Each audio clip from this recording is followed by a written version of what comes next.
morning, good afternoon, good evening. As per the time you are watching this video, topic gravitation आज पढ़ेंगे gravitation class 11 जी 2026 के हिसाब से theory derivation क्यों तो ये शॉर्ट रिवीजन है।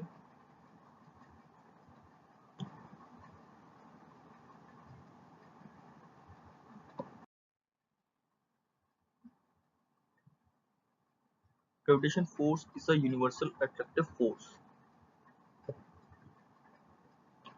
acts between two masses introduced by Newton। Newton ने इंट्रोड्यूस किया, दो मासेस के बीच में लगता है और तीसरे से इसे कोई फर्क नहीं पड़ता। मतलब दो मासेस के बीच में जो फोर्स लग रहा है तीसरे के आने से उसे कोई फर्क नहीं पड़ेगा।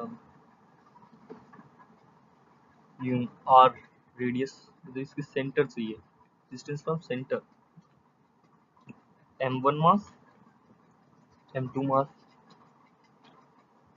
फोर्स जो है directly proportional to m1 m2 होता है, force directly proportional to m1 m2, force inversely proportional to r square. दोनों को जब जोड़ते हैं तो आता है force is equal to g proportionality constant m1 m2 by r square. r the distance from centre of the four masses. ठीक है, इसमें g की value, g is a constant, जिसकी वैल्यू है 6.674 10 to the power minus 11 newton metre square पर KG square.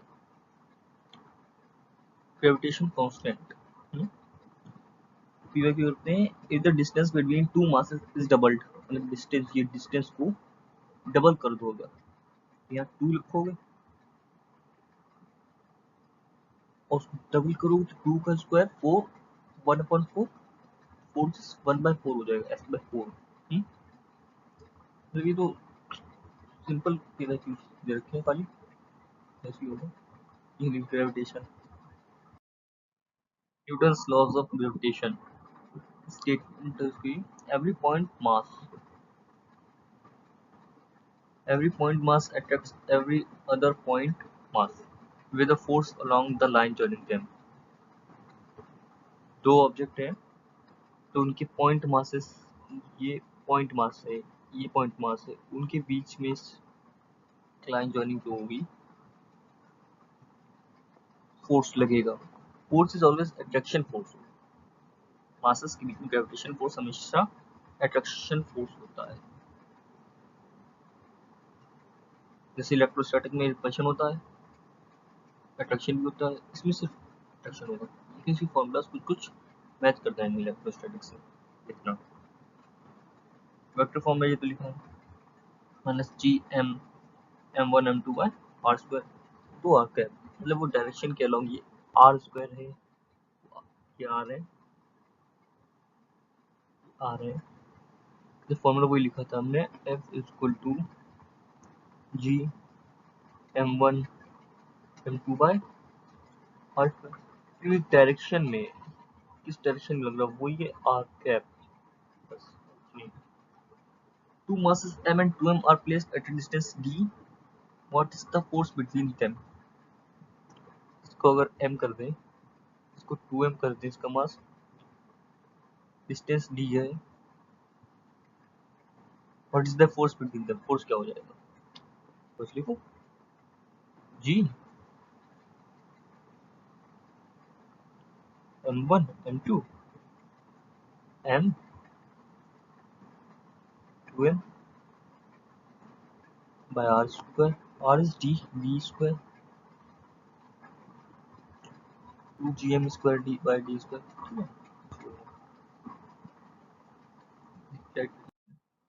Gravitation constant g, मतलब वो g की वैल्यू थी वही,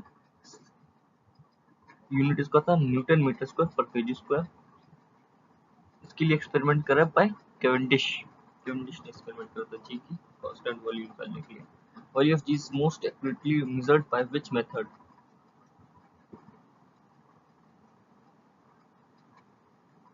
कैवेंडिश टॉर्शन पैलेस एक्सपेरिमेंट से जी की वैल्यू मोस्ट एक्यूरेटली निकाली गई।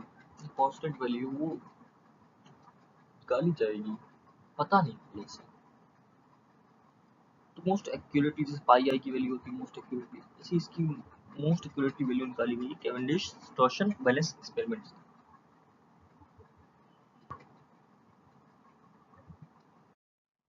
Acceleration due to gravity, earth surface पे एक्सेलरेशन होता है g equal 9.8 metre per second square, ये तो पता ही है। G equal to G M by R square, ये देखो g equal to G M by force था, जी फोर्स था यू, G capital M mass of earth, और स्मॉल ऑब्जेक्ट जो सरफेस पे कोई बॉल वगैरह या पर्सन वगैरह है, बॉल है मान लो ऊपर की, on r square, r is radius of earth,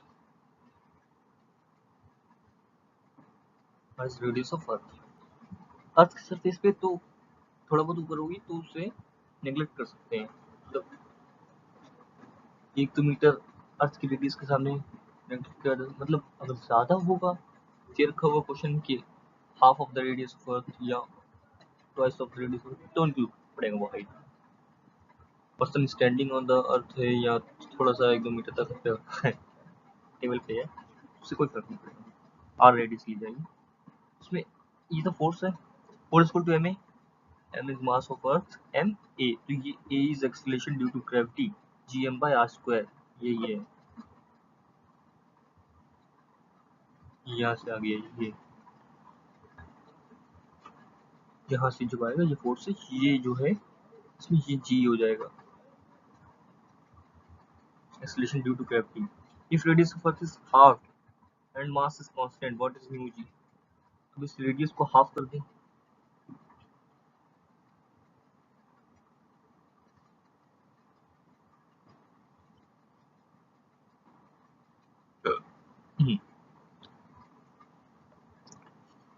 g inversely proportional to r square है, मास कांस्टेंट रखा है, ठीक है, रेडियस को हाफ करोगे तो ये कुछ यहाँ आएगा 1/4, ऊपर निकल के आएगा 4,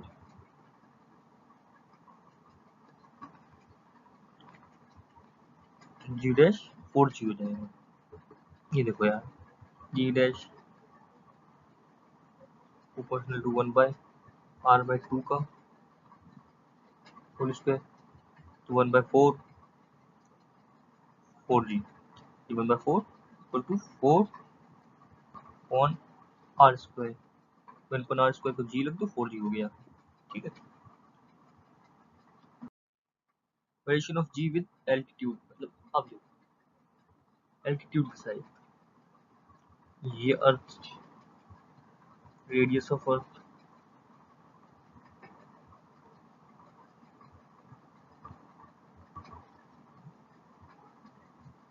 और ये कुछ हाइट पर,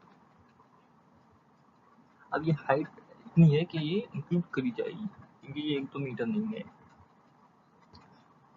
काफी किलोमीटर्स में भी हो सकती है,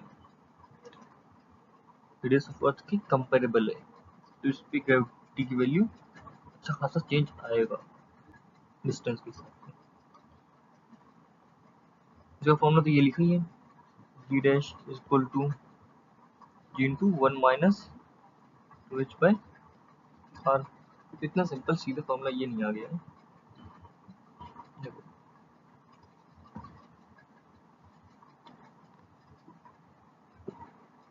फॉर्मूला आया है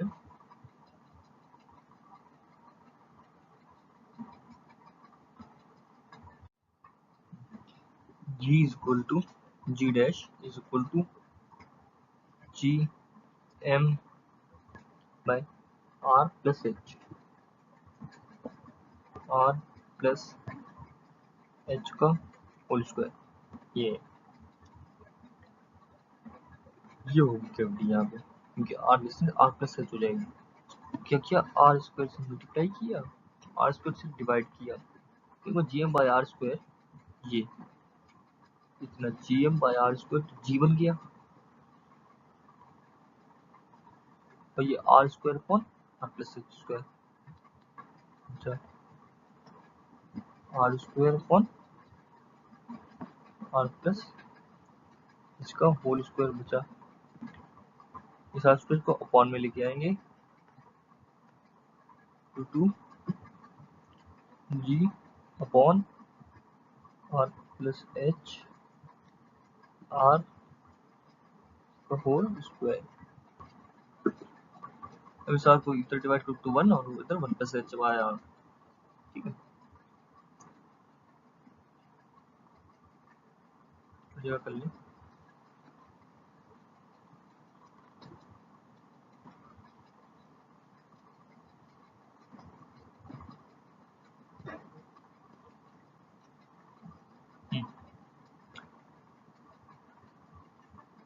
जी, ये आर को इधर डिवाइड करोगे तो 1 और 1 plus H by R. G dash is equal to G into 1 plus H by R power -2 square ऊपर लो -2।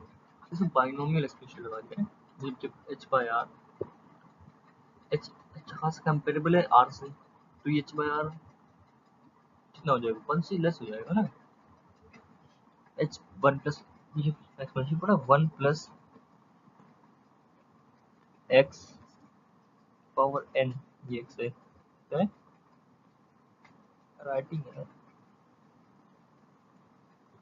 एक्स है पावर एन। तो और X is much less than 1 होगा तो 1 प्लस एन एक्स लिख सकते हैं इसे, वही यहाँ लगेगा। जी तो है और इसको 1 प्लस एन यानी -2 X is H by R. Plus -2 plus हो जाएगा। At what height is G reduced by 1%।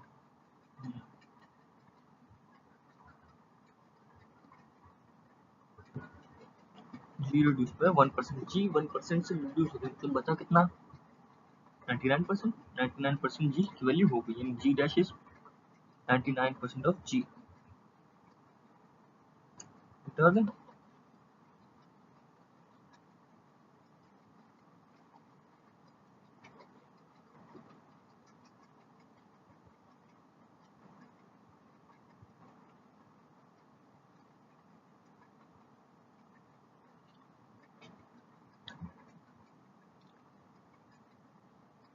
1%, तो 99/100 जी, ये जी डैश की वैल्यू है, equal to G dash is G into 1 minus 2h by R. G से G गया, इधर मल्टीप्लाई करूँ आर -2h, 1 में आर जो आएगा वो इधर भेज दिया, 99/100 इंटू आर, ये 2h इधर equal to R -99/100 R upon 100, 2 से भी डिवाइड ये हो जाएगा तो पूरा h इज इक्वल टू आ जाएगा 1/2, ये 2 इधर आएगा 1/2 0.5 0.5 और 2 जीरो और 2 के बाद पॉइंट और यानी 0.005 आर ये आंसर है, क्योंकि यहाँ पे आंसर दिया गया। Relation G with depth, depth के साथ, ये तो हाइट के साथ हो गया। डेप्थ में अगर है तो मतलब ये अर्थ सरफेस है, इसकी डेप्थ में पहुंचे इतना डी, रेडियस ये थी आर, आर माइनस डी कुछ हुआ है।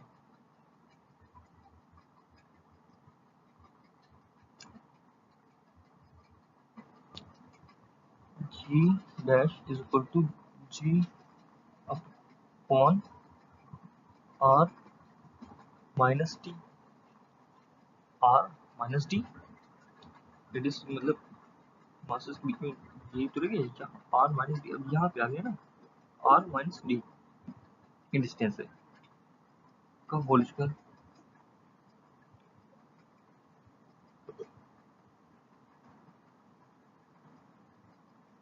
तो भी आर स्क्वायर से मल्टीप्लाई डिवाइड करेंगे।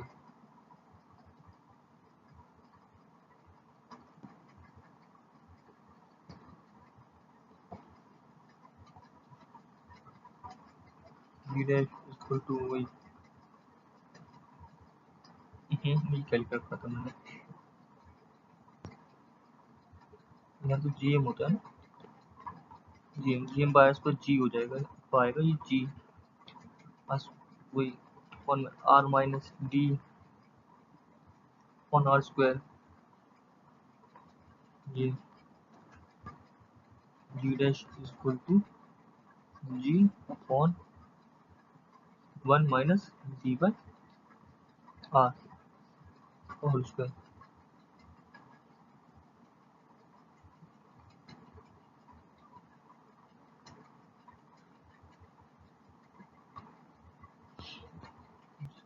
और आर डी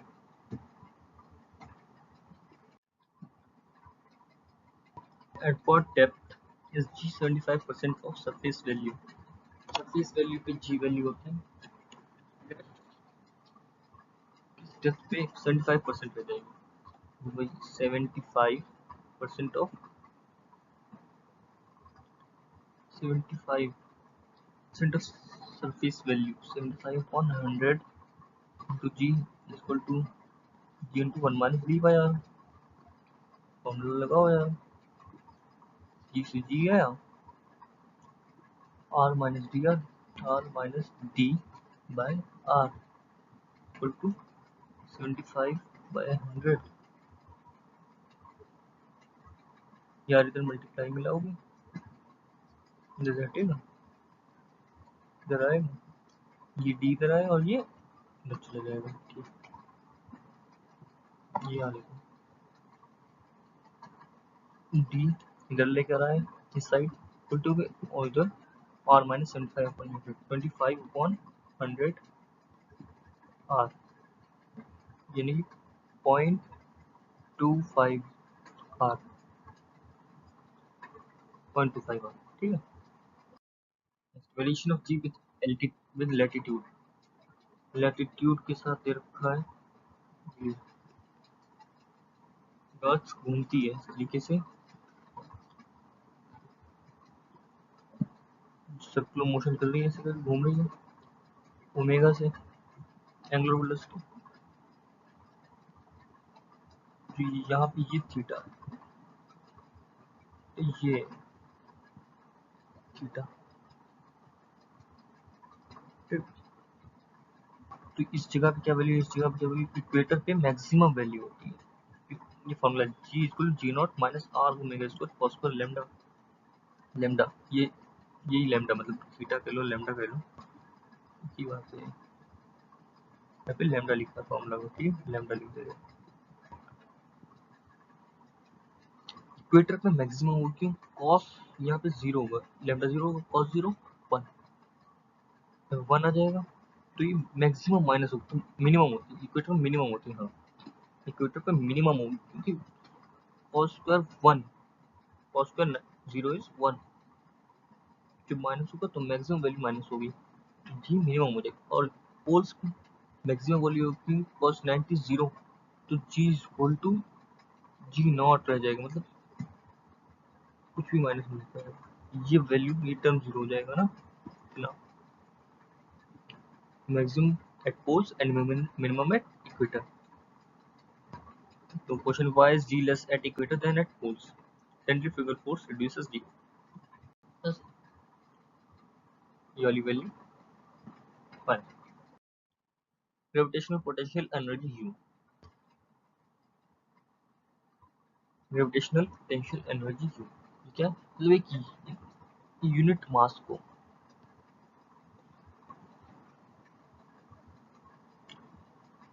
एक यूनिट मास को इनफाइनाइट डिस्टेंस से किसी आर फाइनाइट डिस्टेंस पर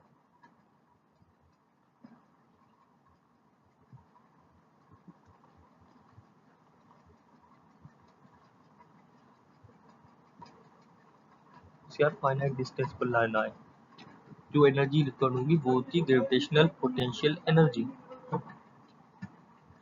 यहाँ पे यूनिट मास नहीं है, यहाँ पे ये अच्छा यूनिट मास लगाओ तो ग्रेविटेशनल पोटेंशियल हो जाता है, और कोई मास उसका होगा अच्छा खासा तो ग्रेविटेशनल पोटेंशियल एनर्जी हो जाएगी, बस इतना फॉर्मूला लिखा है, minus G M one M two by are,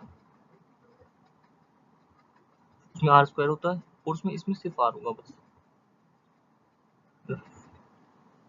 work done, work done to bring mass from infinity to point at distance r from m, इसकी मास को इनफाइनाइट डिस्टेंस से इसी डिस्टेंस r तक मास m से ले आए, जो वर्क डन होगा वही है potential gravitational potential energy, work done equal to minus G M M by R. ठीक, तो सीधा फॉर्मूला लग रहा था ग्रेविटेशनल पोटेंशियल, ये ग्रेविटेशनल पोटेंशियल मतलब यूनिट मास बना रहे हो, यूनिट मास लो तो ग्रेविटेशनल पोटेंशियल हो जाएगा, potential at earth surface versus infinity, infinity पे जीरो लेते हैं ग्रेविटेशनल पोटेंशियल, और सरफेस पे फॉर्मूला लगाओ, आर की जगह स्मॉल आर की जगह रेडियस ऑफ अर्थ रख दो बस, यूजफुल टू ये नहीं, ग्रेविटेशनल पोटेंशियल एनर्जी जो है 5 से मल्टीप्लाई कर दो वही सेम बन जाएगी, ये है v equal to minus G M by R है ग्रेविटेशनल पोटेंशियल, ये यूनिट मास के लिए तुम मास m से मल्टीप्लाई कर दो, m मास के लिए ये हो जाएगी, तो ये v की जगह पे u हो जाएगा। ठीक है, escape velocity v equal to root two G are,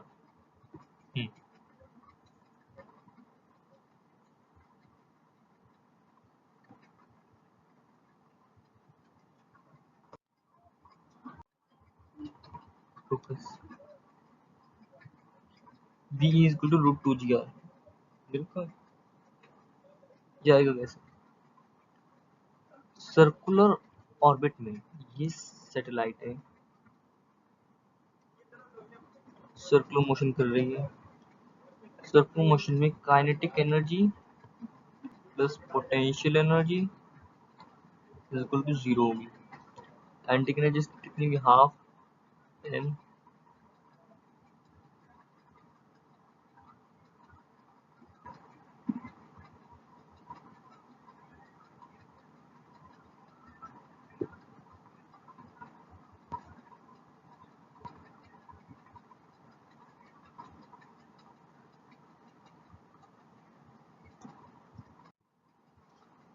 circular orbit में कोई सैटेलाइट मोशन कर रही है, सर्कुलेशन हो रहा है, इसको अगर एस्केप कराना है तब वेलोसिटी कितनी होगी। ठीक है, अभी तो ये ऑर्बिटल वेलोसिटी चल रही है, अभी ऑर्बिटल वेलोसिटी निकाल के दिखाते हैं पहले बाद में, अभी एस्केप वेलोसिटी देखो, kinetic energy plus potential energy zero होगी, half M V E square,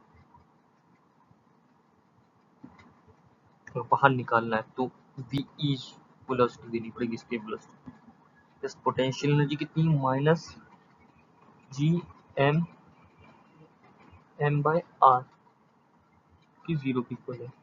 ठीक है, तो V E equal to G M M by R इधर का हाफ एम वी का स्क्वायर, एम से एम गया तो आएगा V E equal to two G M by R under root में, ये root two G by R, इसके प्लस किया जाएगा, half M square root two G by R, इसके प्लस की ऑर्बिटल वेलोसिटी, हाँ ऑर्बिटल वेलोसिटी लो, वही जो मोशन हो रहा था, अच्छा पहले जो था इसके वेलोसिटी अगर अर्थ की सरफेस होती तो रेडियस अर्थ रख देते बस वहां पर root two G M by capital R, बस orbital velocity root G M by R, orbital velocity में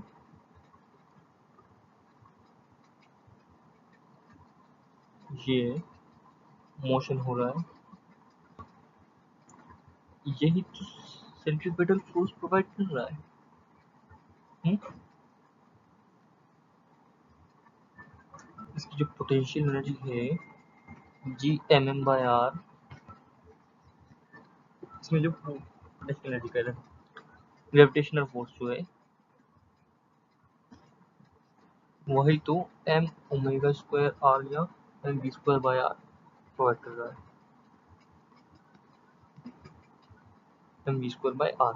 r से r गया, m से m गया, तो v आया G/m, वही कार बचा है,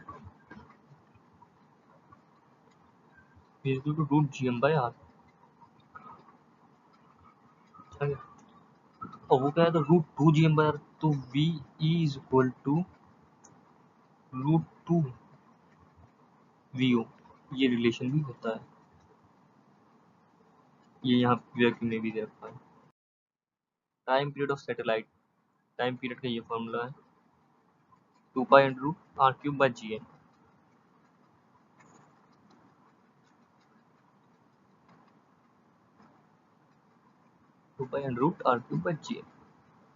time period of satellite at height h।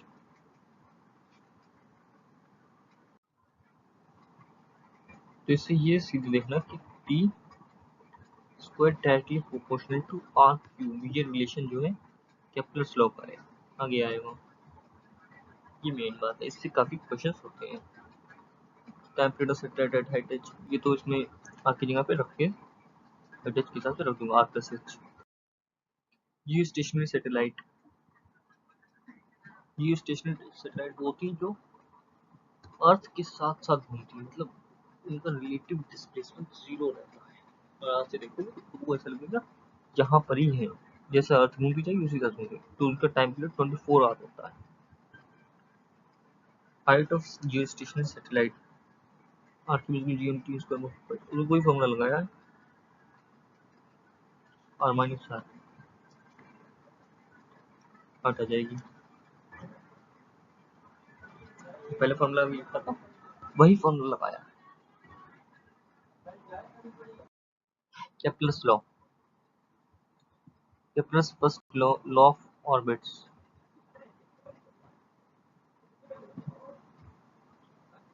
Every planet revolves around the sun in elliptical orbit, with the sun at one of the two foci of the ellipse। ellipse की दो foci होती है, जिसमें एक foci पर सन है और planet उसके अराउंड रिवॉल्व कर रहा है। ये Kepler's first law of orbits.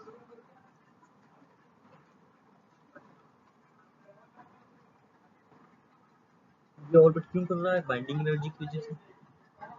ये बाइंडेड है, इसलिए उसको एस्केप कराना, ऑर्बिट ना करे, तो उसको उतनी एनर्जी प्रोवाइड कर दो।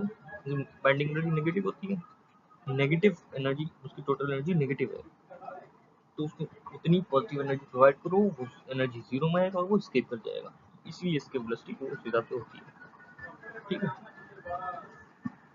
ऑर्बिटल मोशन के लिए एंगुलर मोमेंटम जो है, एंगुलर मोमेंटम अबाउट सेंटर या फोकाई के लिए, सर्कुलर ऑर्बिट सेंटर वरना एलिप्स तो फोकाई नॉट इक्वल टू 0 होना चाहिए। सर्कुलर ऑर्बिट और एलिप्टिकल ऑर्बिट दो हो सकते हैं, इसके वेलोसिटी पे टोटल एनर्जी 0 हो जाएगी।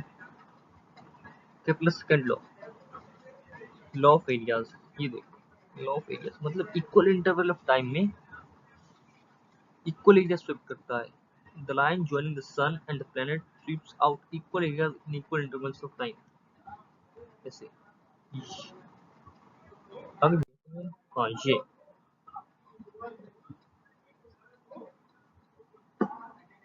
थर्ड लॉ के बाद लगा दिया। चलो, ये यहाँ से यहाँ आता है टी टाइम में, और यही यहाँ से यहाँ जाता है टी टाइम में।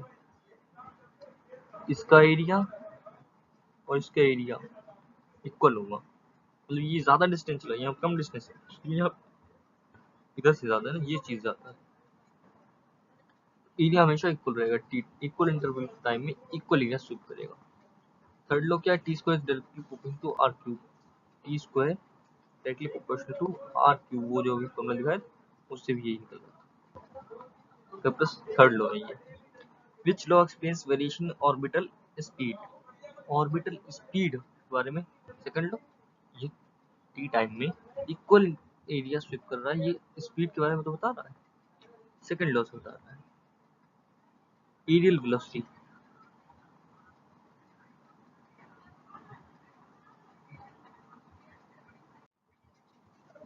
टाइम पीरियड का फॉर्मूला निकाल देखो,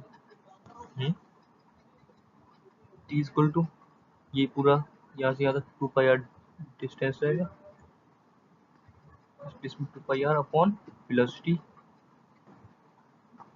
ऑर्बिटल वेलोसिटी है,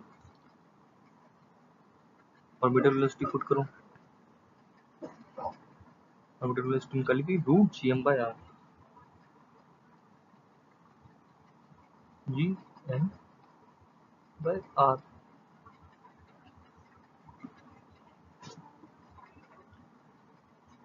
तो आ जाएगा टी इक्वल टू 2 पाई ये R power minus 1/2, R power 1/2 ये ऊपर जाएगा, ये असल में ऊपर ही है, तो आर पावर 3/2 हो जाएगा, R power 3/2 1 G M, G M, ये तो फॉर्मूला उधर लिखा ना,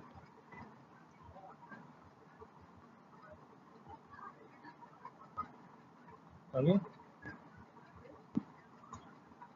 यहीं से देख लो, P square directly proportional to R cube आ रहा है। Which law explains variation in orbital speed का प्लस कर लो, अच्छा वो तो हो गया हमने, ठीक। सैटेलाइट एनर्जी, सैटेलाइट की energy minus G M M by 2 R. Satellite की एनर्जी कैसे मिलेगी, टोटल एनर्जी की बात कर रहा है ये तो। काइनेटिक एनर्जी क्या होगी,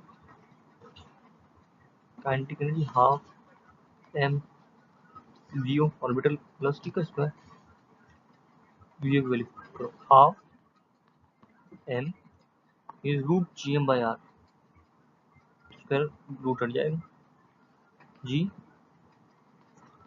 एम बाई आर। ये मास जो है वो हैवी बॉडी का होता है, जिसके राउंड वो ऑर्बिट कर रहा है, और ये एम होता है मास, स्मॉल एम उस सैटेलाइट का, ठीक है, ये इसमें कंफ्यूजन ना हो।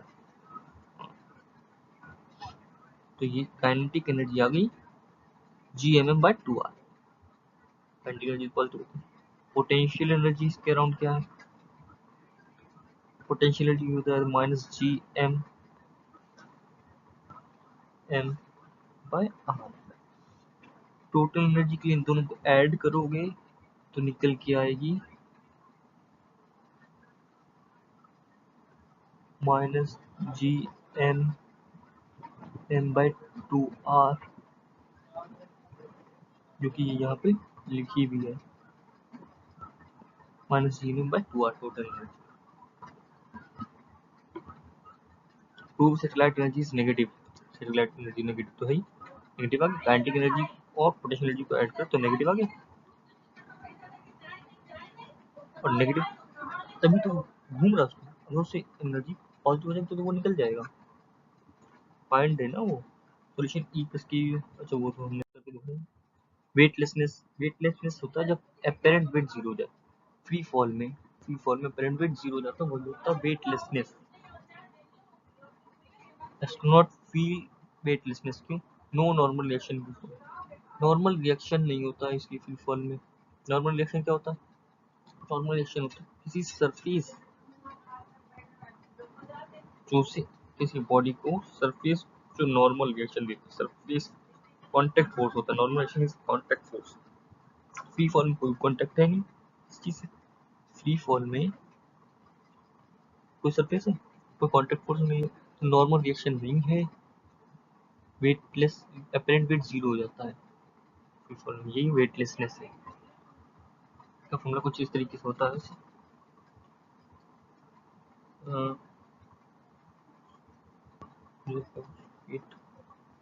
Equal to M G plus minus A, बड़ा ये लिफ्ट वाले केस में काइनेमेटिक्स में आता था, वही देखो एक्सेलरेशन फ्री फॉल में जी के इक्वल हो जाएगा। डाउन आ रहा है तो माइनस लगता है, ऊपर जाता है तो प्लस लगता है। यहाँ पे नीचे आ रहा है माइनस लगेगा, और एक्सेलरेशन ड्यू टू ग्रेविटी गिर रहा है तो ये भी G minus G zero to apparent weight zero, बस यही है। Mass and weight, mass is constant, weight mass constant, mass is amount of substance in a body, वो तो कांस्टेंट है। मास तो कांस्टेंट होता है, वेट करता है डिपेंड ऑन जी। वेट क्या होता है, F is to M A, weight तो ये होता है force, M A N G, acceleration to the mass constant G पर वेट डिपेंड कर रहा है। ठीक, वेट ऑन मून क्या होगा, मून चेंज हो जाएगा, मून पे ग्रेविटी 1/6 होती है तो वेट भी 1/6 हो जाएगा, बस। Formula summary, list of key formulas, F is equal to gm1 m2 by r square, तो अभी सब हमने कराया वो सारे फॉर्मूला लिखे हैं। Is equal to gm by r square, इसके वेलोसिटी √2gr, और इसके velocity is equal to √2 times of orbital velocity, ये भी याद रखने वाली चीज है, काम आएगी ये क्वेश्चन में। ये इज इक्वल टू 2π√r³ ये भी हमने डेरिवेशन करके दिखा दिया। b is equal to minus gm by r, potential energy, potential energy में ग्रेविटेशनल पोटेंशियल है, मास से मल्टीप्लाई करोगे तो ग्रेविटेशनल पोटेंशियल एनर्जी हो जाएगी। Final PYQ challenge, body weight 60 newton on earth, weight on planet with m/2 और orbit. किसी body का वेट अर्थ पे 60 न्यूटन है, किसी और प्लैनेट पे मास m/2 हो गया, कैसे निकालो जी, मास m/2 हो गया। अच्छा जी m, उस बॉडी का मास तो m ही रहेगा,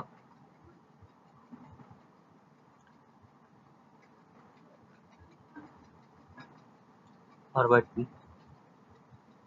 स्क्वायर, gmm/r², क्या निकल के आएगा, gmm/r², तो जी ये हो गया उस बॉडी का वेट ऑन अर्थ जो कि देर का 60 न्यूटन। ठीक, और ये 1/2 का फैक्टर है, और ये 1/2 अपॉन 4, ये 4 आया ऊपर, डिवाइड होकर 2 आएगा, 2 इंटू 60 120 न्यूटन, तो इसका आंसर 120 न्यूटन आएगा। Satellite is revolving in a circular orbit,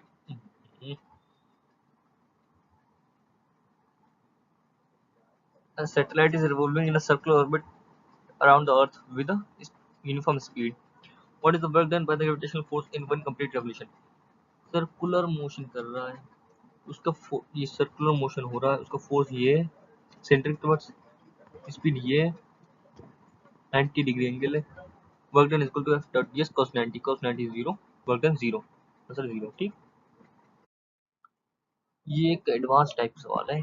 A particle of mass m is projected upward from the surface of the earth, अर्थ के सरफेस से प्रोजेक्ट करा गया with a speed equal to half of the escape velocity, escape velocity से half है उसकी speed, the maximum height attained by the particle is, ठीक, इसमें लगेगा एनर्जी कंजर्वेशन, मास में प्रोजेक्ट करा गया vertically upward, half kinetically half m, speed equal to half of escape velocity ve/2 का होल स्क्वायर,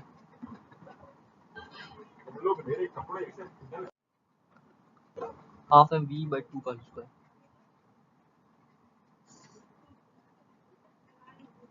पोटेंशियल एनर्जी उसकी माइनस gmm/r होगी,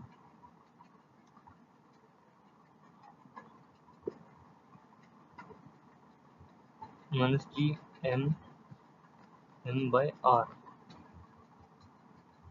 is equal to final kinetic energy उसकी मैक्सिमम हाइट पहुंचेगी, वहां पे वेलोसिटी जीरो हो जाएगी, kinetic energy zero, potential energy minus gm/r+h, minus gmm/r+h,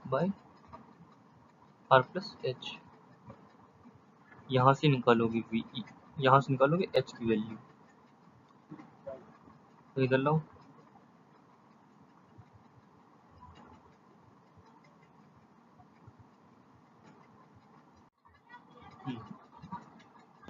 ये तो होगी काइनेटिक एनर्जी, ये पोटेंशियल एनर्जी, और मैक्सिमम हाइट पर के काइनेटिक एनर्जी 0 हो जाएगी, पोटेंशियल एनर्जी ये रहेगी। इसको सॉल्व करा जाएगा।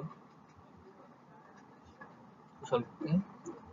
ये हाफ, ये 2 का स्क्वायर 4, ये भी 4 आएगा वन में, और V two G M by R, square करें रूट कट जाएगा, 2 जी एम बाय आर हो गया, और minus G M by R ऊपर का रेस कर देते हैं पहले, इसका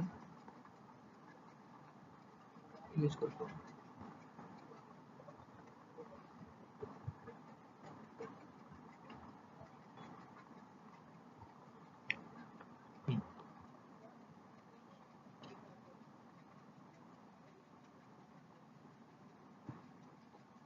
जी एम बाय आर, उधर जो है वो भी minus G M by R plus उधर लिखा है, ठीक है। ये 1/4 जी एम बाय आर, अरे इतना एम कहाँ गया, एम था half M B square, 1/4 G M by minus G M by R, तो ये 3/4 माइनस का 3/4 G M M by R equal to जो उधर था माइनस का G M M by R plus H, फिर से माइनस किया, जी एम से जी एम गया, तो ये आर प्लस एच बचा, नीचे आर प्लस एच इधर आया, 3 R plus H equal to इधर 4 आर, इधर 1 से मल्टीप्लाई 4 आर इधर ये हो जाएगा 3 R plus 3h equal to 4 R, 3h equal to 3 R हो जाएगा 4 minus 3 1 R h equal to R by 3। ये बढ़िया क्वेश्चन है।